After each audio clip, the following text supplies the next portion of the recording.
हरे कृष्णा। आप सभी का दिन शुभ और मंगलमय हो। आज आप सब जया एकादशी व्रत कथा सुनेंगे। आप सब जया एकादशी का व्रत रखते हैं तो भी, नहीं रखते हैं तो भी आज के दिन एकादशी व्रत कथा सुनने मात्र से ही भगवान लक्ष्मी नारायण की कृपा सदैव बनी रहती है। भगवान लक्ष्मी नारायण का ध्यान करते हुए आप सब इस कथा का श्रवण करें। युधिष्ठिर ने भगवान श्री कृष्ण से पूछा, भगवान कृपा करके यह बताइए कि माघ मास के शुक्ल पक्ष में कौन सी एकादशी होती है, उसकी विधि क्या है तथा उसमें किस देवता का पूजन किया जाता है। भगवान श्री कृष्ण बोले, माघ मास के शुक्ल पक्ष में जो एकादशी होती है उसका नाम जया एकादशी है। वह सब पापों को हरने वाली उत्तम तिथि है। पवित्र होने के साथ ही पापों का नाश करने वाली तथा मनुष्यों को भोग और मोक्ष प्रदान करने वाली है। इतना ही नहीं, वह ब्रह्म हत्या जैसे पाप तथा पिशाचत्व का भी विनाश करने वाली है। इसका व्रत करने पर मनुष्य को कभी प्रेत योनि में नहीं जाना पड़ता। इसलिए राजन, प्रयत्न पूर्वक जया नाम की एकादशी का व्रत करना चाहिए। एक समय की बात है, स्वर्ग लोक में देवराज इंद्र राज्य करते थे। देवगण पारिजात वृक्षों से युक्त नंदन वन में अप्सराओं के साथ विहार कर रहे थे। 50 करोड़ गंधर्वों के नायक देवराज इंद्र ने स्वेच्छा अनुसार वन में विहार करते हुए बड़े हर्ष के साथ नृत्य का आयोजन किया। गंधर्व उसमें गान कर रहे थे, जिनमें पुष्पदंत, चित्रसेन तथा उसका पुत्र ये 3 प्रधान थे। चित्रसेन की स्त्री का नाम मालिनी था। मालिनी से एक कन्या उत्पन्न हुई थी जो पुष्पवती के नाम से विख्यात थी। पुष्पदंत गंधर्व का एक पुत्र था जिसको लोग माल्यवान कहते थे। माल्यवान पुष्पवंती के रूप पर अत्यंत मोहित था।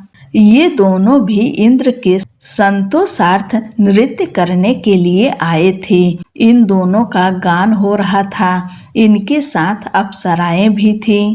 परस्पर अनुराग के कारण ये दोनों मोह के वशीभूत हो गए। चित्त में भ्रांति आ गई, इसलिए वे शुद्ध गान न गा सके। कभी ताल भंग हो जाता था तो कभी गीत बंद हो जाता था। इंद्र ने इस प्रमाद पर विचार किया और इसे अपना अपमान समझकर वे कुपित हो गए। अतः इन दोनों को श्राप देते हुए बोले, ओ मूर्खों, तुम दोनों को धिक्कार है। तुम लोग पतित और मेरी आज्ञा भंग करने वाले हो। अतः पति पत्नी के रूप में रहते हुए पिशाच हो जाओ। इंद्र के इस प्रकार श्राप देने पर इन दोनों के मन में बड़ा दुख हुआ। वे हिमालय पर्वत पर चले गए और पिशाच योनि को पाकर भयंकर दुख भोगने लगे। शारीरिक पातक से उत्पन्न ताप से पीड़ित होकर दोनों ही पर्वत की कंदराओं में विचरते रहे। एक दिन पिशाच ने अपनी पत्नी पिशाची से कहा, हमने कौन सा पाप किया है जिससे यह पिशाच योनि प्राप्त हुई है। नरक का कष्ट अत्यंत भयंकर है तथा पिशाच योनि भी बहुत दुख देने वाली है। अतः पूर्ण प्रयत्न करके पाप से बचना चाहिए। इस प्रकार चिंता मग्न होकर वे दोनों दुख के कारण सूखते जा रहे थे। दैव योग से उन्हें माघ मास के शुक्ल पक्ष की एकादशी तिथि प्राप्त हो गई। जया नाम से विख्यात वह तिथि सब तिथियों में उत्तम है। उस दिन उन दोनों ने सब प्रकार के आहार त्याग दिए, जल पान तक नहीं किया, किसी जीव की हिंसा नहीं की, यहाँ तक कि खाने के लिए फल तक नहीं काटा। निरंतर दुख से युक्त होकर वे एक पीपल के समीप बैठे रहे। सूर्यास्त हो गया। उनके प्राण हर लेने वाली भयंकर रात्रि उपस्थित हुई। उन्हें नींद नहीं आई। वे रति या और कोई सुख भी नहीं पा सके।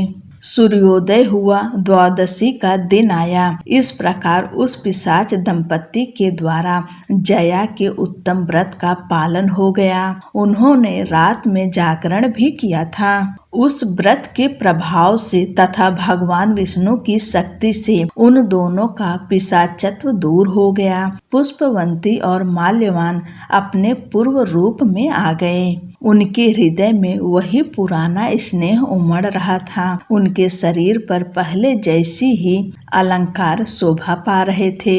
वे दोनों मनोहर रूप धारण करके विमान पर बैठे और स्वर्गलोक में चले गए। वहां देवराज इंद्र के सामने जाकर दोनों ने बड़ी प्रसन्नता के साथ उन्हें प्रणाम किया।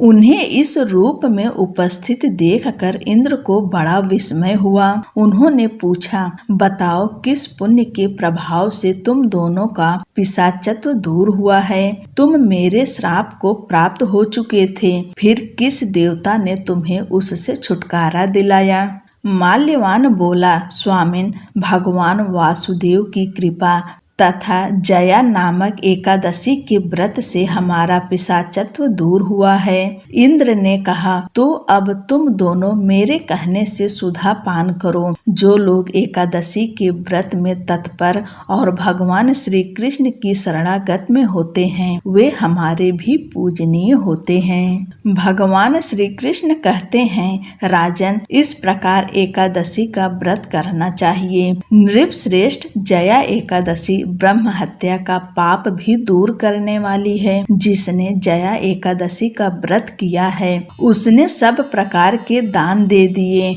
और संपूर्ण यज्ञों का अनुष्ठान कर लिया। इस महात्म को पढ़ने और सुनने से अग्निष्टोम यज्ञ का फल मिलता है। बोलो लक्ष्मी नारायण की जय।